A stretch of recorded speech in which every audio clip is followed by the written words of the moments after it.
Hello दोस्तों, welcome to my YouTube channel आध्यात्म और विज्ञान। आज का जो मैं वीडियो लेकर के आई हूँ, ये वीडियो है आपकी सफलता के बारे में। शिव शक्ति आपको सफलता का क्या मंत्र दे रहे हैं, क्या गाइडेंस दे रहे हैं आपको आपकी सफलता के लिए। जीवन में हर कोई सफल होना चाहता है किसी न किसी क्षेत्र में। देखिए, हम जब पढ़ते हैं, बच्चे पढ़ाई करते हैं, बहुत से लोग जो बच्चे होंगे वो अपने पढ़ाई के क्षेत्र में सफलता पानी चाहते होंगे। बहुत से लोग जॉब की तैयारी कर रहे होंगे, वो जॉब के इंटरव्यू में, जॉब में वहाँ सफलता पा रहे होंगे। किसी को कोई टास्क दिया जाता है जॉब में ही, वो वहाँ सफलता चाहते हैं। कुछ लोग बिज़नेस करते हैं, बिज़नेस में सफलता पाना चाहते हैं। कुछ लोग रिलेशन में सफलता पाना चाहते हैं। तो लाइफ के हर क्षेत्र में बहुत सी जगहों पे हम परीक्षाएं देते हैं और उन परीक्षाओं में हम सफलता पाना चाहते हैं। तो सफलता का क्या मंत्र दे रहे हैं, शिव शक्ति सफलता के बारे में क्या बता रहे हैं, ये हम जानेंगे। वीडियो में अंत तक ज़रूर बने रहिएगा, क्योंकि उनकी हर बात आपको सफलता की मार्ग पर आगे ले जाएगी। पॉजिटिविटी के लिए ज़रूर से ज़रूर अपनी एनर्जी यहाँ शेयर ज़रूर कीजिएगा, लाइक शेयर सब्सक्राइब कीजिएगा, और उनका जो भी वो गाइडेंस देंगे वो आपके लाइफ में ज़रूर काम करेगी, ऐसी मेरी उम्मीद है। और जब आप अपना एनर्जी यहाँ पर शेयर करते हैं तो बढ़ते हैं वीडियो की ओर को। बात करते हैं कि शिव शक्ति आपसे क्या कहना चाहते हैं। सबसे पहले बात शिव करते हैं आपकी चेतना की। आपकी चेतना किस ओर बह रही है, जिसे हम एनर्जी कहते हैं ना, वही आपकी चेतना है। तो वो किस ओर बह रही है? क्या आप अपनी चीज़ों में फोकस है? जो भी आप कर रहे हैं, जिस क्षेत्र में भी आप सफलता पाना चाह रहे हैं, क्या आप उस पर फोकस है? आपकी चेतना को आप वापस लेकर के आइए, अपने पास लेके आइए, कहीं इधर उधर नहीं भगानी है।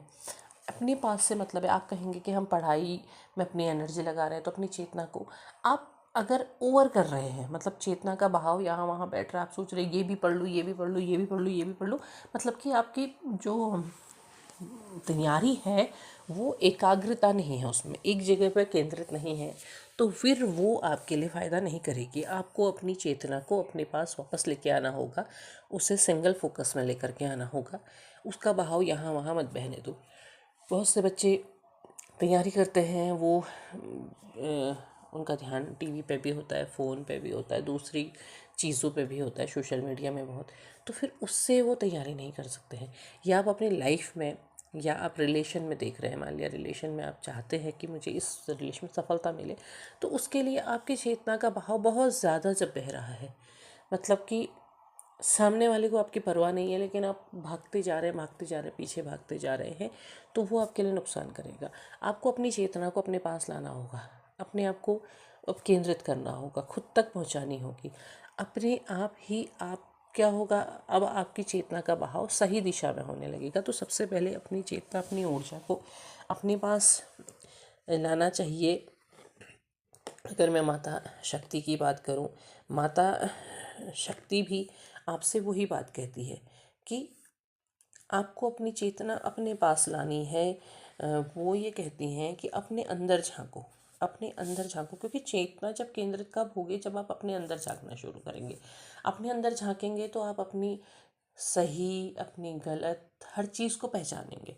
अपने गुणों को, अपने दुर्गुणों को, आप किस तरफ गलत जा रहे हैं वो पहचानेंगे, कहाँ आप सही जा रहे हैं वो आप पहचानेंगे। तो आपको अपनी चेतना को अपने पास लाना चाहिए। जब आप अपने पास लाते हैं तो आप सही तरीके से खुद को पहचान पाते हैं कि आप कौन हैं और आप कर क्या रहे हैं। सफलता पाने के लिए सबसे पहले खुद को सही जगह पे फोकस होना ज़रूरी होता है। जब आप फोकस होते हैं तभी आप सही गलत को पहचान पाते हैं। अपने सही, चाहे बिजनेस हो, चाहे कुछ हो, चाहे लाइफ के कोई भी हिस्से पे सफलता की बात है, हर जगह पर यही चीज़ जाननी ज़रूरी होती है कि आप पहले खुद को देखिए। क्या आप जो काम कर रहे हैं, क्या वो सही कर रहे हैं? क्या उसको करने का तरीका सही है? जब आप उस सही को पहचानेंगे, तब आपका जो रास्ता है वो सीधा और सरल और सही रास्ते पे जाएगा। तो पहली बात वो यही कहते हैं कि आप अपनी चेतना को अपने पास लेकर के आइए। दूसरी चीज़ वो ये कहते हैं, ऐसी डिज़ायर को जला दीजिए जो आपके लिए लाभदायक नहीं है। अगर आप गलत जगह पे, देखिए जब आप खुद पर आएंगे तो आपको सही गलत का पता चलेगा, तो उन गलत चीज़ों को जला दीजिए, उन्हें भस्म कर दीजिए। कहने का मतलब है कि डिटैचमेंट अपने अंदर ले आइए। डिटैचमेंट जब आप अपने अंदर ले आते हैं तो वो डिटैचमेंट क्या करता है, वो डिटैचमेंट आपको अब उस जगह पर फोकस होने का मौका देता है जहाँ से आप सफल हो सकते हैं। आप बहुत सी ऐसी चीज़ों से अटैच हो जाते हैं जहाँ पर आपको अपनी एनर्जी लगाने की ज़रूरत नहीं है, लेकिन आप लगाते हैं। तो फिर आप क्या होता है, फिर आप उनमें उलझ जाते हैं। तो वो यही कहते हैं कि उन चीज़ों को भस्म कर दो, क्योंकि यहाँ पर माँ शक्ति भी यही कहती है कि वो चीज़ें जो आपके अंदर ही हैं उनको आपको जला देना चाहिए, उनको आपको भगा देना चाहिए। वो चीज़ें जब आप भगाते हैं तो क्या करते हैं, आप अपने अंदर की फेमिनाइन और मैस्कुलाइन ऊर्जा को बैलेंस करने का काम भी करते हैं। क्योंकि जब आप ओवर अटैच हो रहे होते हैं तो क्या होता है कि आपको ही नुकसान होता है। आप देख ही नहीं पाते हैं अपने अंदर पूरा जो युग है, पूरे जो समय है, तुम उस समय में विजय प्राप्त कर सकते हो, कहती है माँ शक्ति। वो कहती हैं कि आप हर चीज़ पर विजय प्राप्त कर सकते हो, लेकिन कब, जब आप अपने बाहर के उन बेवजह की चीज़ों को अपने आप से नहीं हटाते हो, तब नहीं। जब आप उसको हटा दोगे, पूरी तरह से उसे हटा दोगे, तब आप उस चीज़ को, उस जीत को पा सकोगे। उन चीज़ों को जलाने से मतलब वही है कि आप अपने अंदर के बेवजह की बातें देखो। अगर बहुत सारी बातें हैं, मन में बहुत सारे सवाल चल रहे हैं, समझ नहीं आ रहा है, बस बोलते जा रहे हो, सोचते जा रहे हो, सोचते जा रहे हो, एक काम करो, सब लिखो। लिखो आप, भले ही आप नहीं चाहते हो ना कि कोई किसी को बताया जाए, बिल्कुल उनको लिखो। मन में सोच रहे हो ना, वो सब लिखो लिखो लिखो लिखो लिखो, उन सबको जला दो। उसके बाद, लिखने के बाद वो कागज़ों को सारे जला दो। जितने सवाल, जितने जवाब, जो कुछ भी तुम्हारे दिमाग में चल रहा है, उन सबको जला दो। उन सबको जला दोगे तो वो जो बातें हैं, वो जो बेवजह बार बार आपको परेशान कर रही हैं, वो ख़त्म हो जाएंगी, वो जल जाएंगी। उनकी भस्म को उठाओ और वो भस्म को डाल दो किसी पौधे पर। अब क्या होगा, अब आप उससे डिटैच हो जाएंगे। अब आप चाहेंगे, आप लेकिन नहीं चाहते कि नहीं नहीं, हम तो इस रिश्ते को नहीं छोड़ सकते, हम तो इसमें जी बस हमें यही चाहिए। आप करके तो देखो, चीज़ें बदलेंगी। आप करना नहीं चाहते हैं, अब आपकी जिद हो जाती है। जब जुनून हो जाता है तो फिर फ़ायदेमंद नहीं होता है। जुनून कभी भी जीत नहीं दिलाता है। जुनून से ज़्यादा उसको डिटैचमेंट में लाना ज़रूरी होता है। अगली बात वो कहते हैं कि अगर आप वास्तव में सफलता पाना चाहते हैं तो साइलेंस को अपनाओ। आपने कभी एक बात सुनी होगी कि तैयारी इतनी खामोशी से करो कि आपकी जीत शोर मचाए। तो वही बात है, आप किसी भी चीज़ में सफलता पाना चाहते हैं तो सबसे पहले खामोश हो जाओ। साइलेंस, वो एकांत आपको तैयार करता है, वो एकांत आपको तैयारी देता है। बच्चों से पढ़ने के लिए क्या कहा जाता है, एकांत में जाके पढ़ो, लोगों के पीछे पढ़ाई नहीं होती। क्यों? क्योंकि वो एकांत आपको फोकस देता है, आपका ध्यान एक जगह पे लगाता है, आपका ध्यान 10 जगह पे नहीं लगाता है। वो फोकस आपको चाहिए होता है, तो वो फोकस हर जगह पे चाहिए होता है। सफलता के लिए वो फोकस चाहिए, वो एकांत। जब आप उस एकांत में आ जाएंगे तब आप झांक पाएंगे। कहा, अपने अंदर।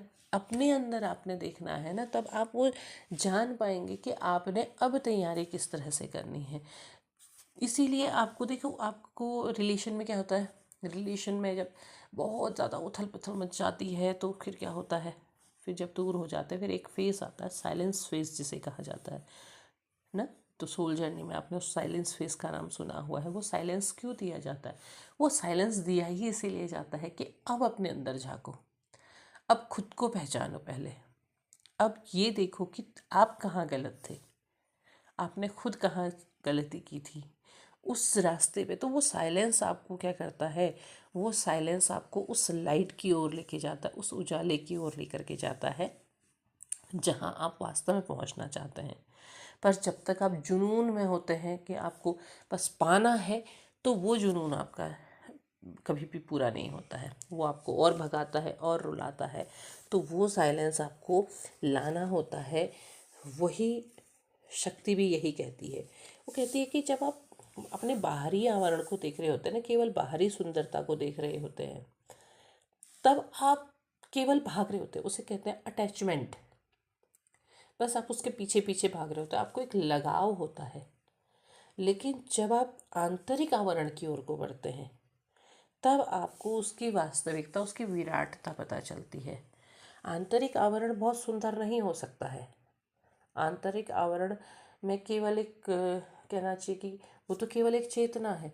हो सकता है जब आप उस चीज़ों को बहुत गहराई से देखते हैं, तब आप क्या करते हैं, तब आप छटनी करते हैं, आप अच्छाई बुराई हर चीज़ की छटनी करते हैं। अब तक आपका लगाव किससे था? केवल बाहरी आवरण से था। आंतरिक आवरण में देखो, और आंतरिक आवरण में कब देखोगे? जब आप साइलेंस में होगे, जब आप खामोश होगे, तब आप वहाँ झाँकोगे। जब तक आप बार बार अलग अलग अलग जगह से बस इधर उधर बाहर देखते रहोगे, तो बाहरी चीज़ें तो दौड़ाएंगी ही, वो भगाएंगी। तो उस चीज़ को आपको बदलना होगा, उस चीज़ से आपको बाहर निकलना होगा। और जब आप बाहर निकलेंगे, तब आपको सही दिशा, सही मार्ग नज़र आएगा, और वो आपको एक बेहतर भविष्य दिखाएगा। उसके लिए आपको साइलेंस की बहुत ज़्यादा ज़रूरत है।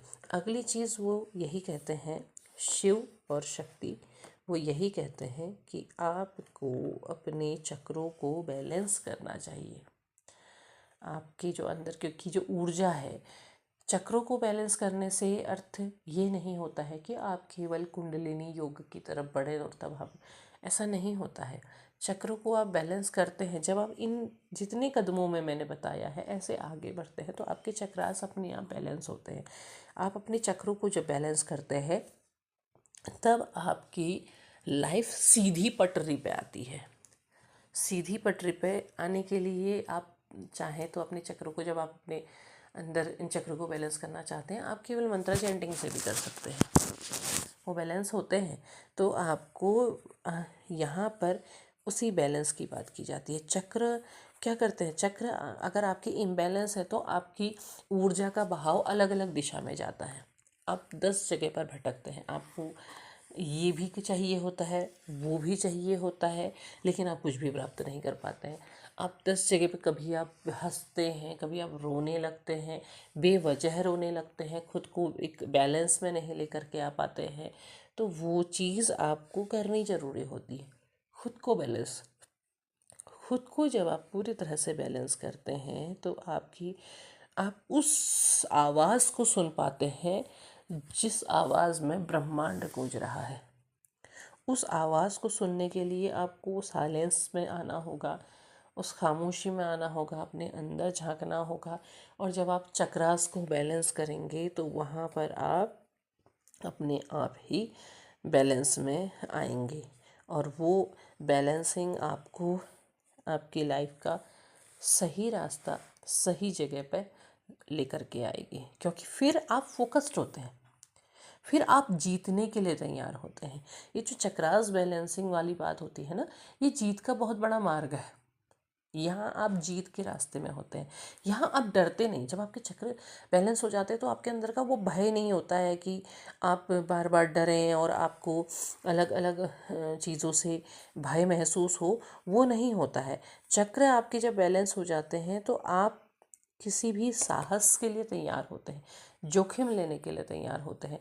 आपको ये पता होता है कि मैं ये सही दिशा पे हूँ, और मेरा ये कदम मेरी लाइफ का बहुत बड़ा कदम होगा। तो उसके लिए जब आपके अंदर बैलेंस होता है, तो आपके अंदर एक आत्मविश्वास आता है, आपकी दृष्टि क्लियर होती है, आपकी नज़र क्लियर होती है, फोकस्ड होती है कि हाँ, ये कदम में उठाने से मुझे ये फ़ायदा होगा। तो आप अपने आप ही सही कदम उठाते हैं, और आपके अंदर के जो डर होते हैं वो अपने आप ही दूर हो जाते हैं। आप किसी भी सिचुएशन में डर करके पीछे नहीं हटते हैं, आप आगे कदम बढ़ाने पर विश्वास रखते हैं। तो इसके लिए आपको अपने चक्रास को ज़रूर बैलेंस करना चाहिए। अगली बात जो महादेव कहते हैं, माँ शक्ति कहती हैं, वो ये कहती हैं कि अपने धर्म को पहचानो। आपका धर्म क्या है? आपका धर्म है आपका कर्म।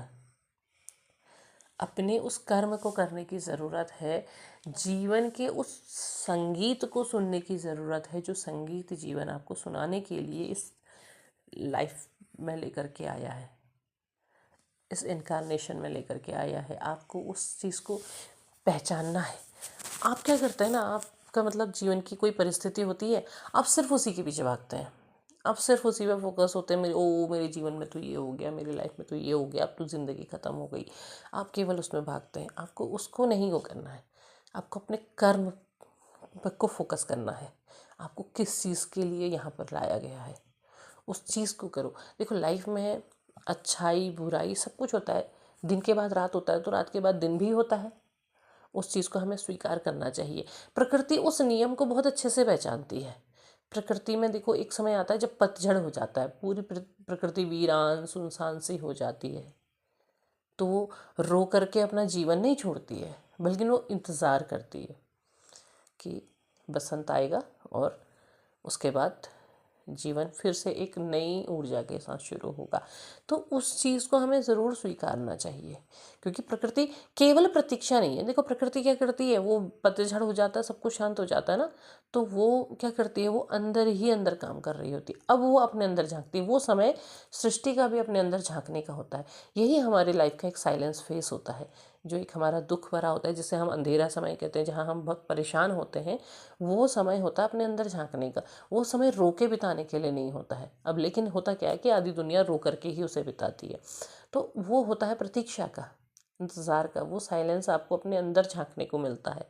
तो वहाँ पर जब आप अपने अंदर झांकते हैं और धैर्य से उसमें आगे बढ़ते हैं, प्रतीक्षा करते हैं समय बदलने की, तो वो अपने आप काम करता है। और उसके बाद जो आपका जीवन होता है, अपने आप ही आनंदमय नृत्य करने लगता है, खुशी से झूमने लगता है। बसंत आने में कैसे प्रकृति खुशी से झूमने लगती है, नए पत्ते आते हैं, पक्षी एकदम से उड़ने लगते हैं। जो बिल्कुल खामोश हो जाते हैं, वो एकदम से उड़ने चहचहाने लगते हैं। ककून से निकलती हैं तितलियां, बाहर निकलती हैं, वो उड़ने लगती हैं। हर कोई, सर्दियों के समय तो बहुत सारे जीव जंतु ऐसे होते हैं जिनके बच्चे अंडे देने के बाद उनके माता पिता मर जाते हैं, लेकिन बच्चों को पता ही नहीं होता हमारे माँ बाप कौन होते हैं। लेकिन नया जन्म लेके आते हैं, नए जीवन का संसार करते हैं। तो उसी चीज़ को है, वही क्या है, वो एक साइलेंस है। वो साइलेंस प्रकृति को वो अंदर झांक करके एक अलग ज्ञान देता है।